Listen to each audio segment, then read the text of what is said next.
Welcome back to Kicking Out Perfection. In this final really short video on creating anyway, I want to ask what inspires you? Is it a certain kind of art or music? Is it walking in the forest or the desert or on the beach? Is it seeing the ways in which human beings show up for each other? Is it animal relationships? What is it that inspires you? And how much variety is there in your inspiration? I used to be much more rigid in the sort of art that I appreciated.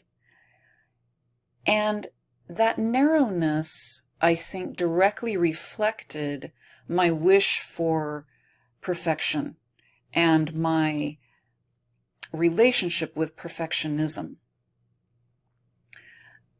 The looser I got and the more confident I became in my creativity and frankly in life itself, the less rigid I became also in my relationship with all forms of art and all the different things that inspire me. These days, inspiration can come from something as simple as I'm taking a walk and I pass a huge rosemary bush and rub my hands against it and breathe in. That inspires me. As I said, humans showing up for each other inspires me, and it fuels my creative worlds because it fuels the world I want to create. I love all kinds of music. I love all forms of art. I love a wide variety of movies, books, genres.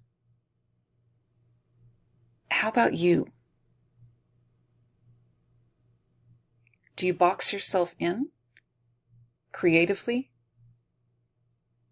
And do you box yourself in as far as what you allow to inspire you? What do you take in? Is it all only heavy and serious? Or is it all only completely light and fluffy? We need the whole range of our human experience to help feed our creative process. So can you liberate your own inspiration? Can you liberate yourself and say, I am going to take in as many different things as I can because I am voracious for life itself. The more voracious we are for life itself, the more excited we are about life itself, the easier it is to let go of our perfectionism. And I'm not talking about voraciousness as in greedy hoarding. I'm talking about that open, excited curiosity about what comes next. What happens if? So, even those of us who struggle, I know sometimes when my chronic illness is at its worst, it's hard to feel inspired. And so I'm gentle with myself and I still take things in regardless, right? So just as I try to create anyway, I'm also taking in creativity anyway. I may not feel completely kindled and ready to go out and create a marvelous thing.